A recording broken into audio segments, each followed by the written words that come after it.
कधीतरी स्वतःला विचारावं, मी कोण? हा प्रश्न जेव्हा आपण विचारत राहू ना, तेव्हा उत्तर मिळेल की खरंच अमुक अमुक अमुक हे माझ्या देहाला दिलेलं नाव आहे. मी अमक्याचा मुलगा, मी अमक्याची मुलगी, अमक्या गावची मी पोरगी, अमक्या गावचा मी पोरगा. हे भौतिकातलं झालं. या पलीकडे जाऊन मी कोण? कोहम कथमिदम जातम, या प्रश्नाचं उत्तर जर आम्हाला मिळायचं असेल ना, तर थोडंसं संत वाङ्मयाकडे यावं लागेल. संत विचारांनी प्रभावित व्हावं लागेल. आजची लहान पिढी, ही लेकरं आम्हाला आधीमध्ये बसलेली दिसतात ना, यांच्या पुढचं भविष्य आपण जर नाही आत्ता बदलवलं किंवा आपण जर नाही घडवलं तर खरंच सांगते अत्यंत भीषण पुढच्या काळाला बघावं लागेल. आपली पिढी, आपल्यापेक्षा जुनी जाणती पिढी ही आता पुढे सरकत चालली आहे, पण याही नंतर येणारा काळ हा अत्यंत भीषण आहे, भयानक आहे. कुणीच कोणाला विचारणार नाहीये. आज निदान आपण एकमेकांजवळ बसतोय तरी एकमेकांशी चर्चा मसलत करतोय, संवाद करतोय, नात्यांमध्ये प्रेम आहे, संवेदना आहे. पण आता तीही बोथट होत चाललीये. माणसाची मन अत्यंत क्लिष्ट, भ्रष्ट, नष्ट होत चालली आहेत. आणि त्या मनाला जर बळकटी द्यायची असेल ना, तर माऊलींची ज्ञानेश्वरी, तुकोबांची गाथा याशिवाय पर्याय नाही. आजच्या काळामध्ये पर्यायच नाही.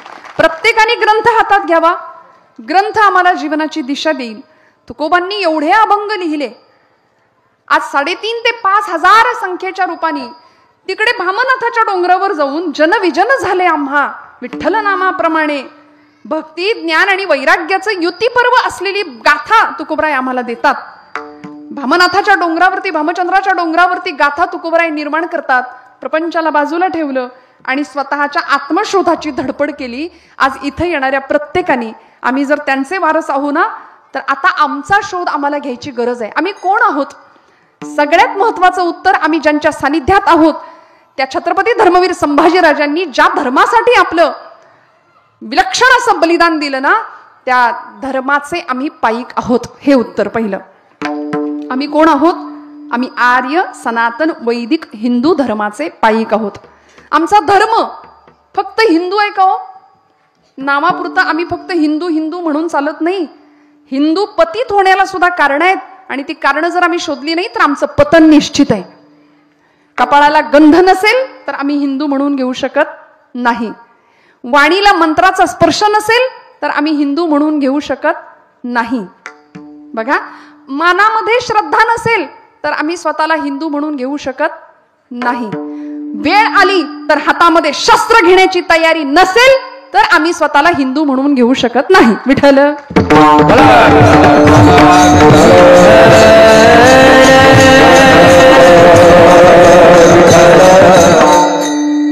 आम्ही का पतित होतोय? आमच्या डोक्याला शिरस्त्राण नाही, टोपी नाही. दुसरी गोष्ट, कपाळाला गंध नाही, मुखामध्ये मंत्राचा स्पर्श नाही, मनामध्ये श्रद्धा नाही आणि हातात शस्त्र नाही, घेण्याची तयारी नाही. रक्त बघितलं की पोरांना चक्कर येते, आमच्या लहान मुलांना. मग सीमेवर लढायला जाणाऱ्या जवानांबद्दल काय बोलायचं? आज सगळ्याच पिढीसमोर फार मोठं आव्हान आहे, फार मोठं. कारण असं फुलासारखं आम्ही त्यांना जपतो, ठेवतो. महापुरुषांचा इतिहास आज छावाच्या निमित्ताने आमचे राजे सगळ्या जगाला कळले असं म्हणावं लागेल.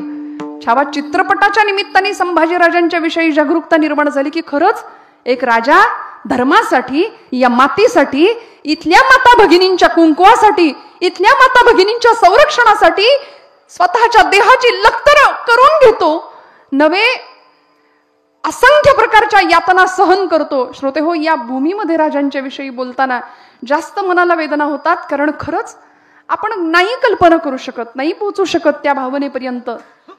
ती कल्पना करणं सुद्धा किती भयावह आहे हे आपण जाणू शकतो. आणि हीच निष्ठा तुकोबराय आम्हाला शिकवतायत. आज प्रत्येक भक्ताच्या अंगी अशी निष्ठा असावी, त्याकरता धर्म शब्द वापरला. बरं, प्रस्तावनेमध्ये मी एक मुद्दा मांडून पुढे जाणार आहे. कुठला धर्म? आम्ही हिंदू आहोत, एवढाच आमचा धर्म आहे? या पलीकडे जाऊन आमचा धर्म सनातन धर्म आहे.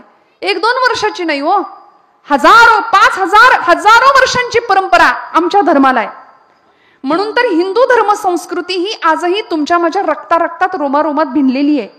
अनेक संस्कृती इथं नामशेष झाल्या.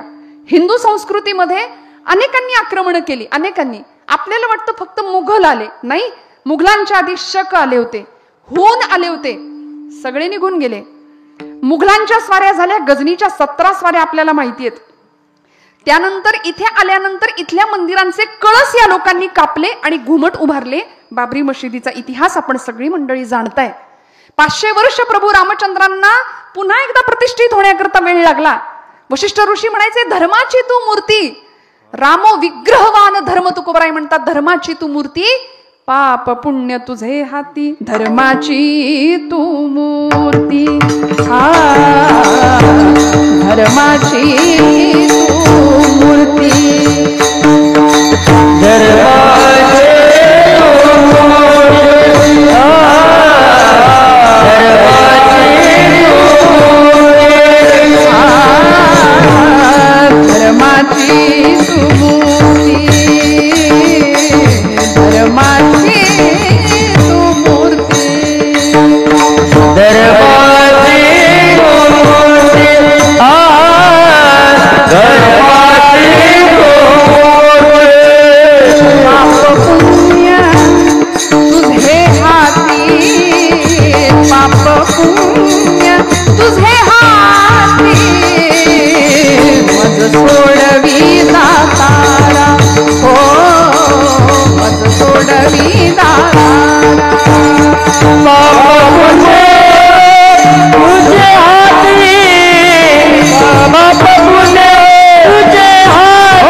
धर्माची तू मूर्ती, ही धर्ममूर्ती. अयोध्येमध्ये असलेले प्रभू रामचंद्र धर्माची मूर्ती आहे, साक्षात धर्म आहे.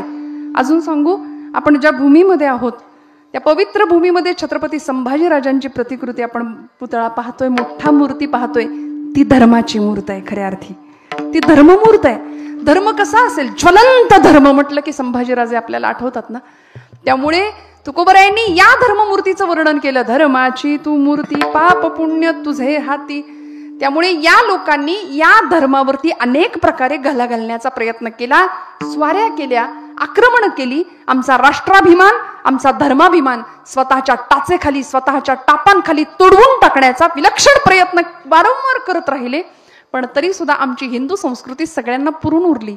इतक्या वर्षानंतर सुद्धा मोगलांच्या स्वाऱ्या झाल्या. छत्रपती शिवप्रभूंनी मोगलांचा नायनाट करण्याकरता स्वराज्याची सुंदर दिव्य स्थापना केली आपल्या मातोश्रींच्या मार्गदर्शनाखाली. हे राज्य व्हावे ही तो श्रींची इच्छा असं म्हणून प्रतिभाश्चंद्र लेखे व वर्धिष्णूर विश्ववंदिता शाह सुनो शिवसैषा मुद्रा भद्राय राजते. प्रतिपदेच्या चंद्रकोरीप्रमाणे वाढणारं चढणारं स्वराज्य राजे निर्माण करतात. आणि याच राज्यामध्ये एक एक एक एक जिगरबाज मावळा रत्न निवडावीत तसं राजे निवडतात. 12 मावळातून जिगरबाज सहकाऱ्यांच्या साथीने डोळे दिपवणारा इतिहास या मातीमध्ये राजे घडवतात. राजांच्या नंतर 9 वर्ष आणि 9 महिने सलग औरंगजेबाशी अत्यंत कडवी झुंज देऊन स्वराज्याचं विस्तार 1 नाही 2 नाही, छत्रपतींनी निर्माण केलेला स्वराज्य विस्तार 5 पटीने वाढवणारे स्वराज्याचे धाकले धनी धर्मवीर छत्रपती संभाजीराजे. इतकं मोठं स्वराज्य आकाराला येतं, विस्ताराला येतं. आणि राजांच्या अशा प्रकारे निधनानंतर, बलिदानानंतर स्वराज्याच्या शिवस्नुषा असलेल्या महाराणी ताराबाई साहेब, ताराराणी यांचं पुन्हा एकदा साम्राज्य विस्ताराचं स्वप्न सुरू होतं. मराठ्यांचं साम्राज्य चालू असताना पेशवाई निर्माण होते. म्हणजे आहेच ना, पेशवाई नामशेष होता होता इंग्रज इथं येतात. ज्याला त्याला इथल्या भूमीचं आकर्षणच पहिल्यापासून. इथं यायचं, इथं सत्ता स्थापन करायची, इथल्या लोकांवर मुजोरी करायची.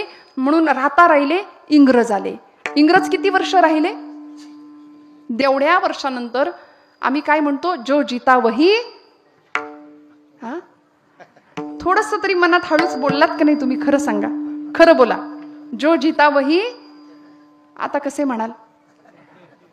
इतक्या वर्षानंतर हे सगळे फुटके लुटेरे येतात, इथलं लुटून नेतात आणि आम्ही एवढ्या वर्षानंतर इतकं रक्त देहात मनात इतकं भिनलं, आम्ही म्हणतो जो जीता वही. आजपासून म्हणी बदलायच्या. आपण राजांचा इथे सप्ताह साजरा करतोय, त्यांच्या स्मृतिप्रित्यर्थ बलिदान मास फाल्गुन अमावस्येला खूप मोठा कार्यक्रम इथं होतोय. आपण त्यांच्या स्मृती जाग्या करतोय ना, तर आजपासून जो जीते वही छत्रपती शिवाजी महाराज, जो जीते वही धर्मवीर छत्रपती संभाजी महाराज, जो जीते वही महाराणा प्रताप, जो जीता वही राजा विक्रमादित्य, जो जीते वही पृथ्वीराज चौहान, जो जीती वही झांसी की राणी. कितीतरी नावं, एवढी मोठी यादी आहे, आपण घेऊ शकतो बरं का. आता हे फुटक्या लुटेऱ्यांची नावं घ्यायची नाही, तरच आम्ही हिंदू म्हणून जगण्यास लायक आहोत, पात्र आहोत असं समजूया. जी निष्ठा तुकोबराय आम्हाला शिकवतात ती भक्ताच्या प्रती, ती भक्ताजवळ असणं गरजेचं आहे आणि तो भक्ताचा स्वधर्म असला पाहिजे. तुकोबराय सांगतात अभंगाच्या प्रथम चरणापासून.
मंडळी आहेत म्हणून कीर्तन आहे बरं का. आम्हाला वाटतं आम्ही कीर्तन केलं, असं नाही. अत्यंत सुंदर रंगदेवता निर्माण करण्याचं काम महाराष्ट्रातली ही मान्यवर नामांकित मंडळी आहेत. गोड जीव ओतून गाणं असतं, निष्ठावंत भाव. टाळ्या कमी पडल्या का जरा त्यांच्यासाठी? जरा काटकसर केली का आपण? महिला वर्ग आपण आहात ना इथं, जागेत ना सगळ्या? अहो आपलं काय, आपण लाडक्या बहिणी आता सगळ्या, आहे की नाही? हप्ता आलाय का या महिन्याचा? आपण नंतर बोलू, आता जाऊ दे. स्त्री शक्ती आहे, जागर आहे, घराघरामध्ये ती लक्ष्मी म्हणून आपल्या आहे. त्यामुळे मला विशेष कौतुक माझ्या माता भगिनी वर्गाचं असतं. निष्ठावंत भाव भक्तांचा स्वधर्म, निर्धार हे वरम चुको नये. शब्द वापरला पहिला, निष्ठा. निष्ठा शब्द आपल्याला माहिती नाही असं नाही, आपण मराठी भाषिक आहोत. आत्ताची आपली मराठी अशी आहे की तिला अभिजात भाषेचा दर्जा प्राप्त झालाय. आम्ही मराठी आहोत पण मातृभाषेवर किती प्रेम आहे हा ज्याचा त्याचा प्रश्न आहे आता. त्यामुळे निष्ठा हा शब्द सगळ्यांना माहिती आहे, नाही माहिती असं कुणी असू शकत नाही, मला असं वाटतं, आहे की नाही. निष्ठा, कुठल्या कुठल्या निष्ठा असतात? देशनिष्ठा, धर्मनिष्ठा, देवावरची निष्ठा, कीर्तन भक्तीवरची आमची निष्ठा आहे. म्हणून आपण इथं आलो ना, या मंडपात इथं येऊन का बसलो? आमची निष्ठा आहे, काहीतरी वाटतं म्हणून इथं आलो. उगीच आपलं चैन पडेना उकडतंय म्हणून नाही ना इथं येऊन बसलं कोणी. निष्ठा आहे, प्रेम आहे, भाव आहे, भक्ती आहे, श्रद्धा आहे. इथं येण्यामागची काहीतरी दृढ अशी भावना आहे. निष्ठावंत भाव. जशी देशनिष्ठा आहे, धर्मनिष्ठा आहे, स्वराज्य निष्ठा आहे, तशी मातृनिष्ठा आहे, पितृनिष्ठा आहे, अजून पतिनिष्ठा आहे. अजून सांगू का? बाकी कुठल्या निष्ठा नाही कळल्या तरी सुद्धा पक्षनिष्ठा. ऐक नाही माहिती सगळ्यांना? ही सगळ्यांना माहिती आहे. आज मी तुम्हाला पक्षनिष्ठेबद्दल सांगतो असं बोलायला उभं राहतात, असं विचारावं असं वाटतं. तुमचा कितवा पक्ष तो आधी सांगा. कसली निष्ठा हो? आता जी आम्ही निष्ठा शब्द वापरतो ना, तो घासून घासून वापरून वापरून पार गुळगुळीत करून टाकलं त्या निष्ठेला, शब्दाला. आम्ही निष्ठेचा काही अर्थ नाही राहिला, काही नाही. मी बोलत नाही, आपण समजून घ्या. निष्ठेचं पार वाटोळं करून टाकलं आम्ही, काही नाही राहिलं. त्या शब्दाची किंमत तुकोबरायांकडे जावं लागेल कळायची असेल तर. निष्ठावंत भाव भक्तांचा स्वधर्म. अहो, निष्ठा राहिली नाही म्हणून कार्यकर्त्यांना सुद्धा प्रश्न पडतो, विठ्ठला कोणता झेंडा घेऊ हाती? त्या अवधूत गुप्तेला गाणं करावं लागलं तयार. झेंडाच कुठला घ्यायचा नेमका कळत नाही. आदल्या रात्री मतं बदलतायत, आदल्या रात्री निर्णय बदलतायत. निष्ठा गुळगुळीत झाल्या, निष्ठा संपल्या. कुटुंबाप्रतीची निष्ठा, पतीविषयीची निष्ठा, पत्नीविषयीची निष्ठा, नात्यातली निष्ठा आहे का हो? हे सगळं संपलं म्हणून संतांकडे जावं लागेल, त्या मार्गावरनं चालावं लागेल. तेणेची पंथे चालव जाता न पडेची गुंता कोठे. जो गुंता आम्ही करून ठेवलाय ना, तो गुंता जर सोडवायचा असेल, निष्ठेचा खरा अर्थ कळायचा असेल, धर्माचा खरा अर्थ जर कळायचा असेल ना, तर आपल्याला महाराजांच्या चरणाजवळ जावं लागेल, संतांच्या जवळ जावं लागेल. महाराज म्हणतात, निष्ठावंत भाव भक्तांचा स्वधर्म, निर्धार हे वर्म चुको नये. निष्ठा शब्द वापरला महाराजांनी. देवनिष्ठा होती, त्या भगवंताच्या समोर उभं राहावं आणि देव जेवत नाही म्हणून रडावं, ही निष्ठा आहे भगवंताच्या विषयी. देव माझ्या करता येत नाही म्हणून रडावं. अधिकार असा होता की भगवंताला यावं लागायचं. ती निष्ठा इतकी पक्की होती की देवाला यावं लागायचं. तुका म्हणे त्याचा देव सर्व भार चालवी कामार होऊन या. कामार म्हणजे गडी, कामार म्हणजे सेवक, कामार म्हणजे दास. देवच दास व्हायचा या निष्ठेमुळे. आसु वेदाटाली उभारो आसु वेदाटाली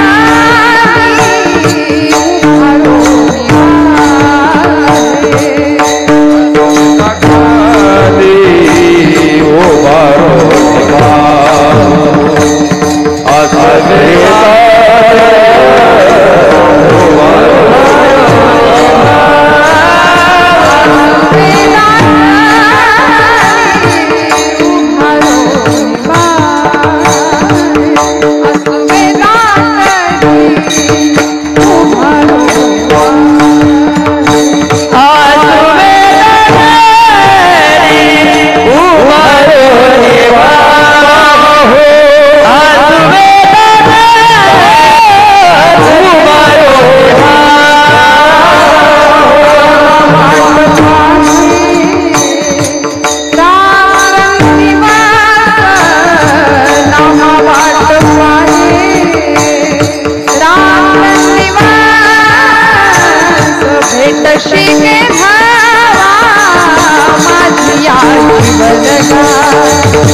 जीवन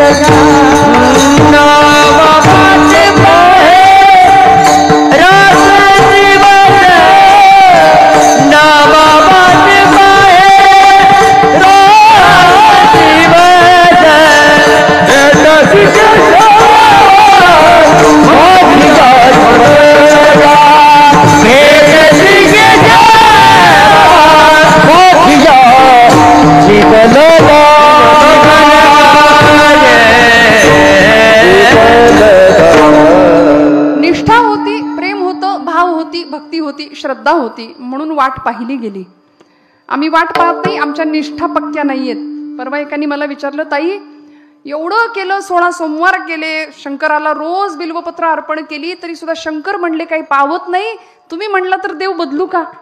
तुम्ही म्हणत असाल तर देव बदलून बघूया का? म्हटलं अरे बाबा, देवाला बदलण्याकरता उपासना नाही, निष्ठेनी, भावानी, श्रद्धेनी आपल्यामध्ये बदल व्हावा याकरता उपासना असते. साधकासी सूचना उपासना उपासना. म्हणून जे धर्मशास्त्र आम्हाला सांगितलं की नाही, ते धर्मशास्त्र आम्हाला असं वाटतं की अत्यंत कठोर आहे, म्हणून धर्माला आम्ही कठोर या भूमिकेमध्ये ठेवलं. आमचा धर्म कसा कठोर आहे, अमुक अमुक केलं चालत नाही, धर्मात असलं चालत नाही. अहो धर्म आईसारखा आहे. माझ्या ज्ञानोबा माऊलीने धर्माची ओळख आम्हाला सांगितली. पै अहितापासून सोडविती, हित देऊनी वाढविती, नाही गा श्रुती परवती माऊली जगा. श्रुतीला, शास्त्राला, धर्माला माऊलींनी माऊली असं म्हटलं. धर्म आईसारखा आहे. काय करते आई? लेकरासारखा धर्म आम्हाला सांभाळतो. आई जशी लेकराला सांभाळते ना, तसा धर्म आमचं रक्षण करतो, धर्म आम्हाला सांभाळतो. कीर्तनामध्ये सुद्धा धर्म, शास्त्र, तत्वविवेचन, सिद्धांत असं काही आलं की लोकांना वाटतं याच्याशी आपला काही संबंधच नाही. 2 तास भरपूर हसायला मिळालं की झालं कीर्तन. या सगळ्याशी आपला काही संबंध नाही असं म्हणणं म्हणजे सिरियस पेशंटनी डॉक्टरशी माझा काही संबंध नाही असं म्हणण्यासारखं आहे. आम्ही सिरियसच आहे, सध्या व्हेंटिलेटरवर आहे, माहितीये का तुम्हाला? प्रचंड परिस्थिती हलाखीची आहे. मी सगळे सिरियस आहोत आता, कारण आमचं मन आजारी आहे, मन दुबळं होऊन बसलंय. सोप्पं मराठीत सांगायचं तर आम्ही फ्रस्ट्रेट झालोय की नाही. 2 वर्षाचं पोरग सुद्धा टेन्शन मध्ये. त्याच्या हातात देऊ नका मोबाईल. बघा बरं कसं आकांडतांडव करतं, घर डोक्यावर घेतं. सगळ्यांना टेन्शन आहे, सगळ्यांना ताण आहे. का? आम्ही आमच्या शास्त्राकडे पाहत नाही, आम्ही आमच्या संत वचनांकडे पाहत नाही. सगळ्या प्रश्नांची उत्तर मिळतील एकदा धर्माकडे जाऊया. धर्म आईच्या मायेने आम्हाला जवळ करेल. धर्मो रक्षती रक्षतः. धर्माचं रक्षण करणाऱ्यांचं रक्षण धर्मच करणारे स्वतः. रस्त्याने चालताना लेकरू अगदी लहान आहे, चालत असताना ठेच लागली, ते खाली चिखलात पडलं, बरबटलं. आई म्हणते का आता जाऊ दे, असंही घाण झाले, जाऊ दे, मरू दे, मला नकोच हे, असं आई म्हणते का? ती त्याला घेते, स्वच्छ धुते, पटापट त्याचे मुके घेते. धर्म आम्हाला आम्ही कसेही असलो तरी स्वीकारतो. धर्म आम्हाला आम्ही कसेही असलो तरी स्वीकारतो. आज आमचा वारकरी संप्रदाय असाच आहे. यारे यारे लहान थोर याती भलती, नारी नर सकळांसी आहे यथा अधिकार. इथं अमुक एका जातीचा, तमुक एका जातीचा ही मान्यताच नाही. सगळ्यांनी इथं या आणि या नामाच्या गजरामध्ये, या भक्तीच्या गजरामध्ये सुस्नात व्हा. जीवनातल्या सगळ्या फ्रस्ट्रेशनला दूर सारा. वैताग सध्या सगळ्या जीवनाचा, प्रपंचाचा वैताग झालाय प्रत्येकाला. बघा, ज्याच्याकडे बघावं त्याचा चेहरा, म्हणजे इथं आहात तुम्ही सगळे छान, पण बघण्यासारखा असतो चेहरा, असतो की नाही? कळवण्यास अत्यंत वाईट वाटत आहे की असं जणू काही त्या चेहऱ्यावर लिहिलेलंच असतं. इतकं टेन्शन प्रत्येकाला. आणि प्रत्येक जण एकमेकाला चाचपतो. तुमचं कसं आहे, बरं आहे का? तुमचं कसं आहे, बरं आहे का? बरं आहे का? चाचपतात संसारी माणसं एकमेकांना. समोरच्यानी म्हटलं ना कसलं काय, बरंच म्हणायचं. विचारणाऱ्याला बरं वाटतं, चला म्हणजे आपलंच नाही बिघडलं, याचंही बिघडलंय. असं आहे. वेदना सार्वत्रिक झाली की वैयक्तिक वेदना कमी होते. वेदना सार्वत्रिक झाली की वैयक्तिकतेची वेदना कमी होते. जगाचं दुःख आपल्याला फार आवडतं बरं का? का? आमचा भाव संपलाय, आमच्या संवेदना बोथट झाल्यात. जगातलं दुःख आम्हाला आवडतं. तिकडं बांगलादेशी घुसतायत, घुसे ना का मरू दे. धर्माचं वाटोळं होते, होईना का मरू दे.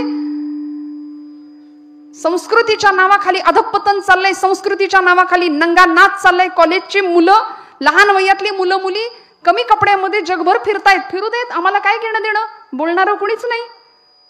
ज्याला संधी आहे, ज्याला वेळ आहे, त्यांनी बोलावं बरं का? मोठ्या माणसांवर मर्यादा आहे की नाही? येथ वडील जे जे करीती तया नाम धर्म ठेविती, त्याची येर अनुष्ठिती सामान्य सकल. म्हणून निष्ठा तपासाव्या लागतील आपल्या सुद्धा, वैयक्तिक स्वतःच्या सुद्धा. आता स्वतःकडे डोकायचं. हु आय एम, मी कोण, माझी निष्ठा काय आहे, नेमकी निष्ठा मी कशावर ठेवलीये? देवावर आहे, धर्मावर आहे, का माझ्याच जोडून या धन उत्तम व्यवहारे याच्यावरच निष्ठा आहे की काय माझी? उदा असं विचारे वेचकरी. हे पुढचं फार सिरियसली आम्ही घेत नाही. तुकोबरायांना म्हटले म्हणू दे, आम्ही फक्त जोडून या धन उत्तम व्यवहारे, ही निष्ठा आहे का आमची? नेमकी निष्ठा आमची कशामध्ये आहे? तुकोबांची देवनिष्ठा तपासावी लागेल.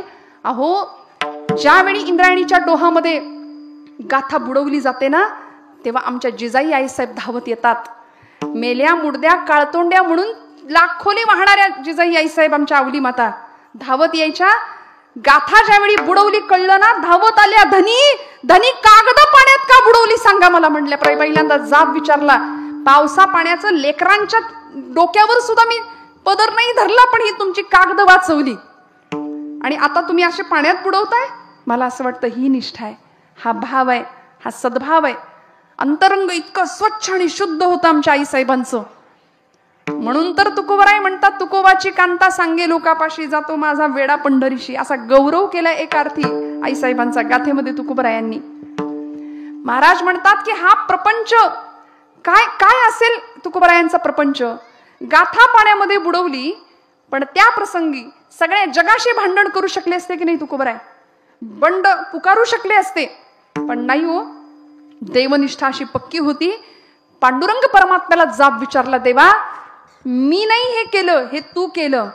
तुका म्हणे बज बोलवी तो देव, अर्थ भाव गुह्य तोची जाणे. मी तो हमाल भारवाही, सगळं केलं आणि हमाल म्हणले स्वतःला. मग एवढं करून सुद्धा जगाला नाही जाब विचारला. पांडुरंग परमात्म्याला म्हणाले, देवा हे सगळं मी केलंय का? नामदेवे केले स्वप्ना माझी जागे, सवे पांडुरंगा घेऊन या.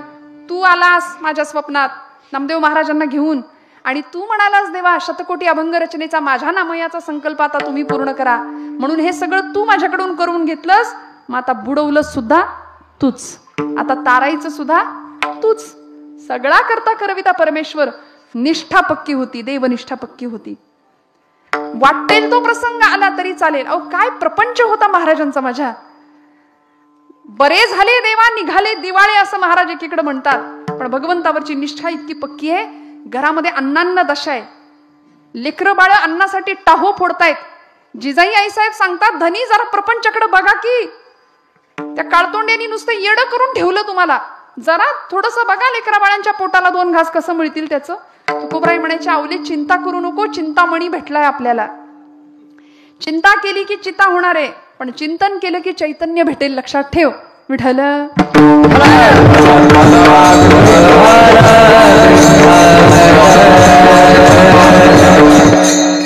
निष्ठा पक्की होती ना.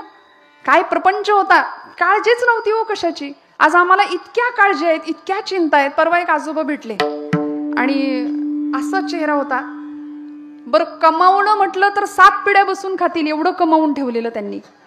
प्रचंड इस्टेट, प्रचंड बँक बॅलन्स, सगळं आरामात चाललं होतं, पण तरी चेहरा असा बघण्यासारखा होता. म्हणलं बाबा काय झालंय, कसली चिंता लागलीये? आता मस्तपैकी जपाची माळ घ्या, मस्तपैकी पांडुरंग हरी, वासुदेव हरी, रामकृष्ण हरी करा की, काय बिघडतंय?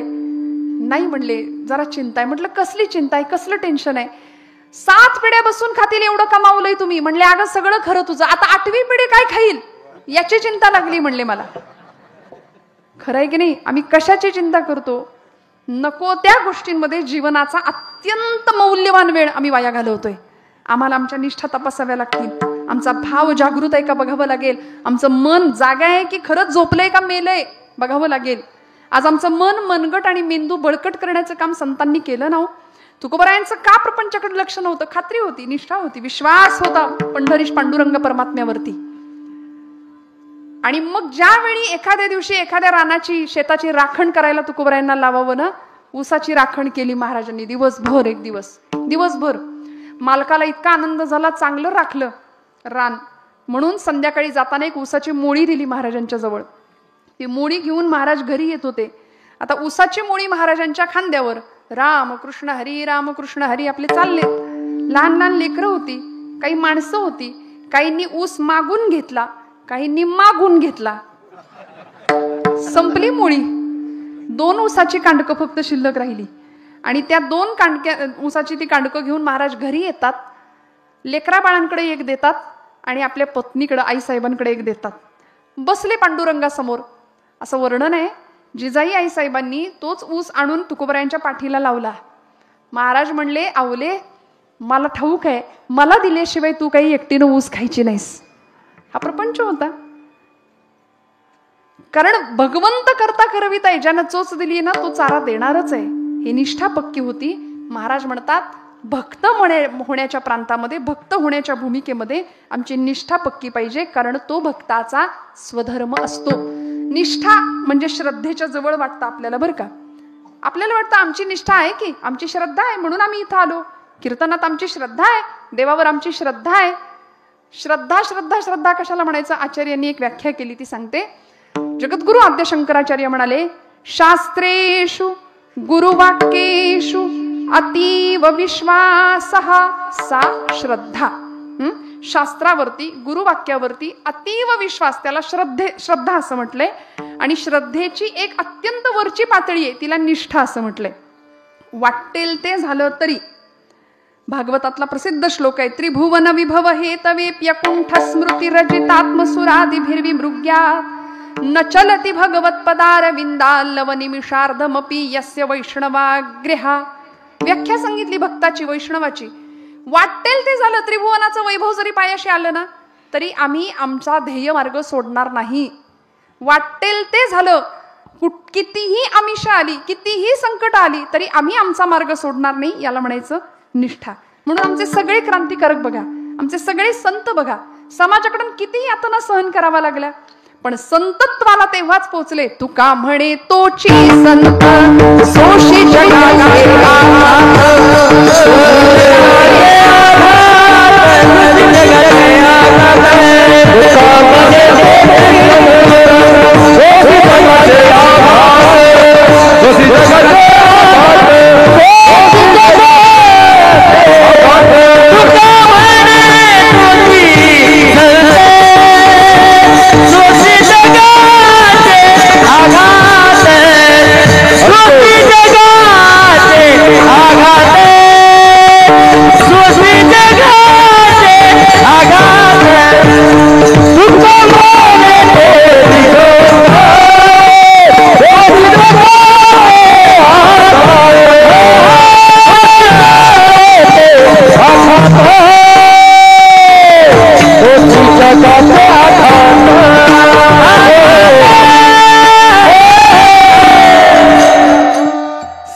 सगळ्या जगाचं दुःख पचवलं, झेललं, सोसलं. तुका म्हणे तोची संत सोशी जगाचे आघात करण. अशा अवस्थेला पोहोचले होते बरं का.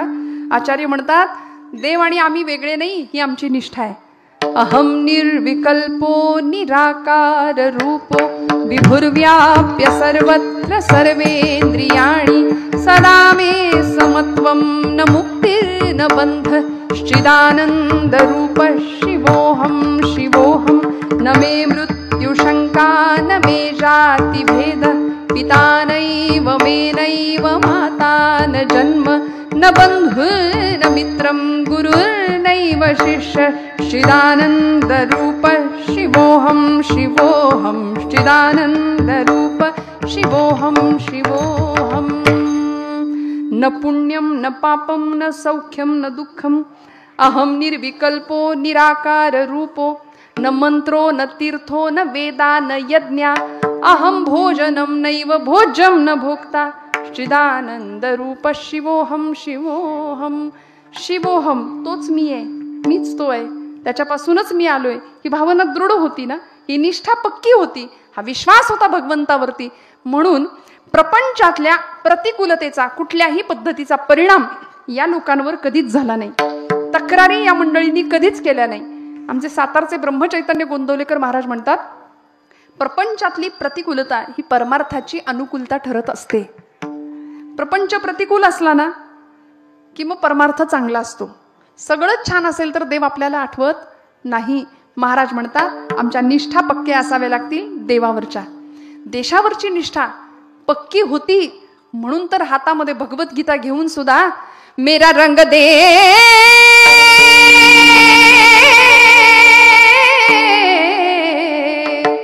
मेरा रंग दे बसंती चोला माय रंग दे मेरा रंग दे बसंती चोला माहे रंग दे मेरा रंग दे मेरा रंग दे रंग दे रंग दे बसंती चोला माहे रंग दे मेरा रंग दे बसंती चोला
वर्ष मृत्यूला सहज हसतमुखाने सामोरे जाण्याची तयारी तेव्हाच होते जेव्हा तुकोबारायांनी सांगितलेली निष्ठा पक्की असते. वाटेल ते झालं तरी चालेल, आम्ही नाही आमचा मार्ग सोडणार. निष्ठावंत भाव देशनिष्ठा. पतिनिष्ठा काय होती हो? पतिनिष्ठा काय होती? ज्यावेळी प्रभू रामचंद्र निघाले वनवासाला त्यावेळी सीतामाईंना निरोप आला होता जनक राजांचा की बाई ग, नुकतंच लग्न झालंय, आता हे तुझा पती निघाला 14 वर्षांसाठी वनवासाला, तेव्हा तू जनकपुरीत येऊन राहा, असा निरोप पोहोचला होता. कुणाला? आईसाहेबांना, सीतामाईंना. आजची सीता असती तर पटकन बॅग भरली असती की नाही, तिकडं तुम्ही वनवास करा, तिकडं जा, मी बाई माझे मी निघाले. खरं आहे की नाही? सीतामाई म्हणतात नाही, पतिनिष्ठा काय असते बघा. म्हणून पंचकन्यांमध्ये नाव आहे आईसाहेबांचं. अहिल्या, द्रौपदी, सीता, तारा, मंदोदरी सताम पंचकन्यां स्मरे नित्यम वेदवाणी प्रवर्तते. सीतामाईंचा त्याग विलक्षण आहे. पतिनिष्ठा म्हटलं की सीतामाईंकडे बघावं लागेल आमच्या सगळ्या देशाला. काय निष्ठा होती? प्रभू रामचंद्र आले, सीतामाईंना सांगतायत सीते निरोप दे, मी निघालोय, मी निघालोय.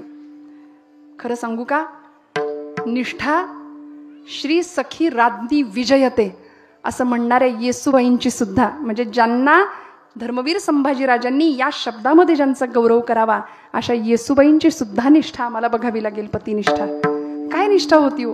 काय देशनिष्ठा, काय स्वराज्य निष्ठा. सीतामाईंकडे ज्यावेळी प्रभू रामचंद्र येतात ना त्यावेळी सांगतात निरोप दे सीते, मी निघालोय. प्रभूंना सीतामाई सांगतात निरोप कसला माझा घेता. माझा निरोप घेता? नाही नाही, महाराष्ट्राचे आधुनिक वाल्मिकी गदी माडगुळकरांचे शब्द आहेत. निरोप कसला माझा घेता, जेथे राघव तेथे सीता, जेथे राघव तेथे सीता, ज्या मार्गी हे चरण चालले त्या मार्गी मी तुमच्या पुढती, ज्या मार्गी हे चरण चालले त्या मार्गी मी तुमच्या पुढती. वनवासाची मला न भीती, संगे आपण भाग्य विधाता, जेथे राघव तेथे सीता, जेथे राघव तेथे सीता. आईसाहेबांनी मागे मागे मागे एक राजकन्या राज उपभोगामध्ये लहानाची मोठी झालेली, पण सगळ्याचा त्याग केला, वल्कल परिधान करण्याची तयारी ठेवली आणि प्रभू रामांच्या मागे निघाल्या. 14 वर्ष काय वाट्याला आलं? रावणाच्या तिथे कितीतरी दिवस राहावं लागलं. ही पतिनिष्ठा, देशनिष्ठा. आणि मग आता ज्यांच्या भूमीमध्ये आपण आहोत ती धर्मनिष्ठा. काय निष्ठा आहे? निष्ठावंत भाव भक्तांचा स्वधर्म शब्द वापरला. स्वधर्म, प्रत्येकाचा स्वतःचा एक धर्म असतो. धर्म धर्म धर्म धर्म तुम्ही म्हणाल, धर्म म्हटलं की अलीकडे लोकांचे डोके फिरतायत, लोकांच्या मनात काही येतंय. धर्माच्या अनेक व्याख्या केल्या लोकांनी, अनेक मतमतांतर, अनेक मंतव्य. धर्म ही अफूची गोळी आहे असं म्हणणारा कार्ल मार्क्स नावाचा एक विचारवंत इथं येऊन गेला होता. बहुतेक अफू खाऊन केलेलं ते विधान होतं. अहो धर्म, मी मगाशी म्हटलं ना, धर्म आईसारखा आहे. आई लेकराला चुकला तर 2 थोबाडीत मारते, पण तीच आई लेकरू आजारी पडलं तर उषा पायथ्याशी बसून राहते. तसा धर्म आमचा आईसारखा आहे. धर्म आम्हाला सांभाळतो. याच धर्माच्या रक्षणाकरता भगवंतांनी आपल्या 10ही अवतारामध्ये नाही, भागवतात उल्लेख केलेल्या 24 अवतारांमध्ये हातात शस्त्र धरली आहेत. या धर्मरक्षणाकरता, दुष्टांच्या नाशाकरता, सज्जनांच्या परिपालनाकरता. आणि आमचा स्वधर्म काय आहे? निष्ठावंत भाव भक्तांचा स्वधर्म. भक्ताचा, निष्ठेचा भाव हा त्याचा स्वधर्म बनला पाहिजे. तुकोबरायांचं म्हणणं आहे धारणात धर्म इत्याहुः धर्मो धारयते प्रजा, तस्या धारण संयुक्तम सधर्म इति निश्चयः. सोपं सांगू का? सकाळपासून म्हणजे सकाळी उठल्यापासून रात्री झोपेपर्यंत जे जे कर्म आम्ही कर्म म्हणून करतो त्याला धर्म असं म्हणायचं. विठ्ठल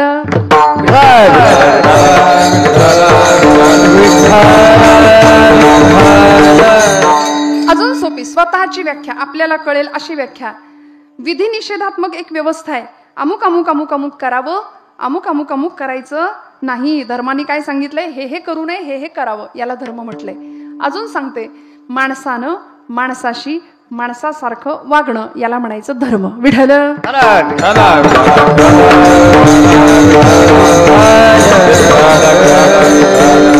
त्यामुळे असं धर्म पालन आपल्याला जमेल का? निश्चित जमेल. माऊलींनी सांगितलंय हा धर्म कितीही कठोर असला तरी सुद्धा या धर्माचं पालन आम्हाला करावं लागेल. धर्म पालनाचा कित्ता ही आमची परंपरा आहे. धर्माचे पालन, धर्माचे पालन, धर्माचे पालन, धर्माचे पालन, धर्माचे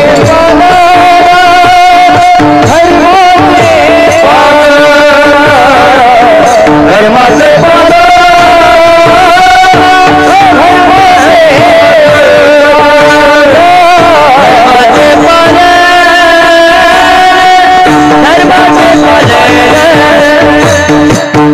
धर्माचे पालन,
धर्माचे पालन करणे पाखंड खंडन तुकोबरायांचं प्रमाण आहे सगळ्यांच्या पाठांतरातलंय.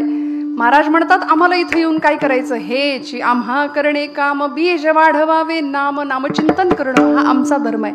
या धर्माचं पालन करणं दुर्जनांचा निपात करणं म्हणून ऐका, छत्रपती शिवाजी राजांच्या साम्राज्याला स्वराज्याला चढत्या वाढत्या स्वराज्याला तुकोबरायांनी 12 मावळ्यातल्या अनेक लोकांना जमा केलं आणि सांगावं या नश्वर देहाचं जर खरंच सार्थक करायचं असेल ना तर शिवबा राजांच्या सैन्यात जा. म्हणून कितीतरी मावळे महाराजांनी गोळा करावेत आणि राज्यांकडे धाडावेत. हे होतं धर्मपालन. धर्माचे पालन करणे पाखंड खंडन हेची आम्हा करणे काम बीज वाढवे नाम. भक्ताचा स्वधर्म हाच असला पाहिजे. निष्ठावंत भाव भक्ताचा स्वधर्म निर्धार हे वर्म चुको नये. म्हणाले निर्धार शब्द वापरला. बोलण्याला वागण्याला आचरण्याला एक प्रकारची धार असावी. आज आम्हाला कशाचंच काही घेणं देणं नाही ना, त्यामुळं आम्हाला आमच्या पूर्वसुरींबद्दल पुराणांबद्दल शास्त्राबद्दल फारसा सिरियसनेस नाही, गांभीर्य नाहीये. एखाद्या मुलाला मी विचारलं बाबा तू काही वाचतोस की नाही, आता श्यामची आई हे पुस्तकाचं कव्हर सुद्धा मिळेना बघायला. मिळतंय का? नाही. घरामध्ये इतकं फर्निचर भरलंय पण 50 रुपयाचं पुस्तक नाही. मी हात जोडून सांगते, वाचाल तर वाचाल ही आपली संस्कृती आहे, म्हण आहे जुनी. परवा मी एका मुलाला विचारलं, म्हटलं तू वाचतोस का काही चांगलं?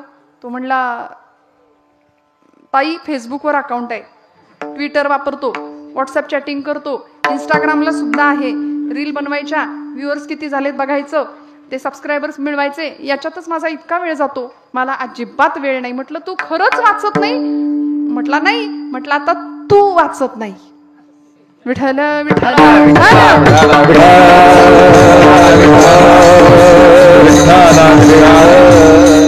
काय असावी धार, जीवनाला धार असली पाहिजे ना आमच्या. ही धार कधी येईल? सद्विचारांतून येईल, संत वचनांमधून येईल.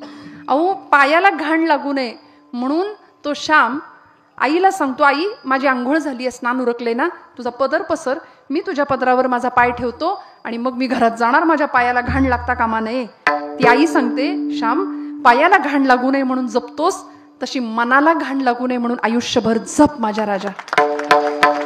आज आमचं मन इतकं नष्ट भ्रष्ट कुलिष्ट झालंय ना, हे मन स्वच्छ करण्यासाठी संतांनी आम्हाला निष्ठा शिकवल्या, संतांनी आम्हाला विश्वासाची शिकवण दिली, संतांनी आमचा निर्धार कसा पक्का असावा हे शिकवलं. नाही तर काही नाही हो, निष्ठा बोथट झाल्यात, निर्धार नाही. आणि तो निर्धार असा असावा, कान्होजी जेधे छत्रपतींच्या स्वराज्यातलं एक नाव आहे राजांच्या, की ज्यावेळी अफजल खान स्वराज्यावर चालून आला होता, अनेक प्रकारच्या विध्वंस करत तो येत होता. मूर्तिभंजक हेच त्याचं नाव होतं ना. तो पहारी लावत होता आमच्या मंदिरांना, मंदिराचे कळस कापले जात होते, देवांवरती प्रहार करत होता, आई जगदंबेवरती घळ घातला होता त्यांनी.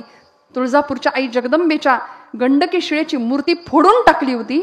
आणि त्या अफजल खानाची ज्यावेळी मोहीम प्रतापगडाच्या दिशेने येत होती ना, त्यावेळी त्यांनी फंद फितुरीचं काम सुरू केलं होतं.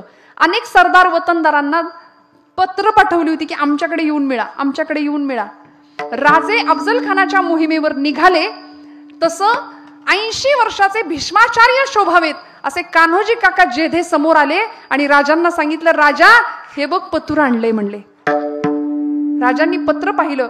28 वर्षाचं वय होतं फक्त छत्रपती शिवबाराजांचं अफजल खान मोहिमेच्या वेळी.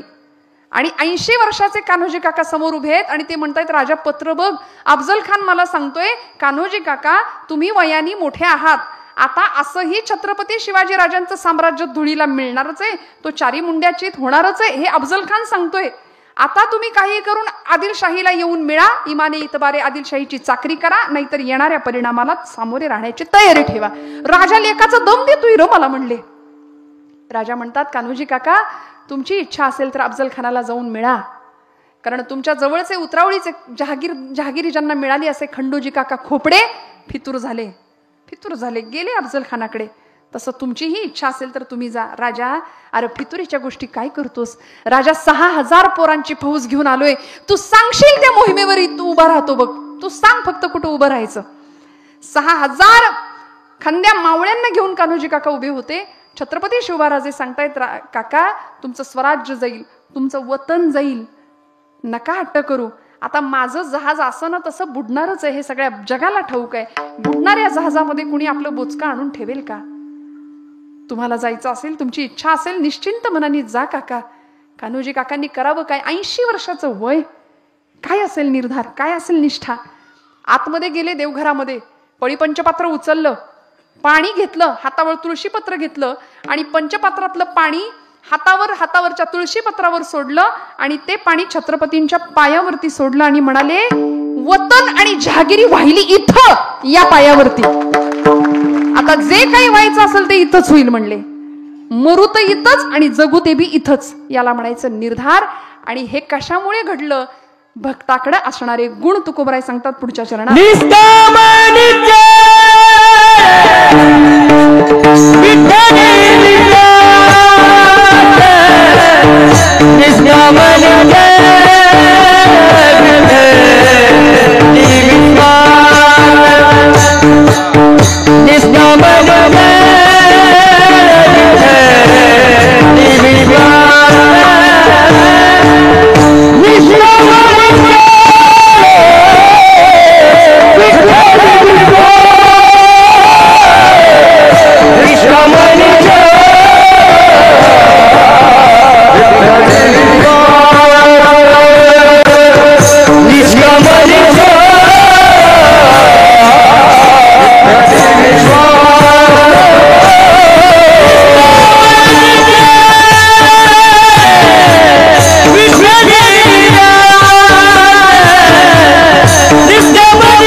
रे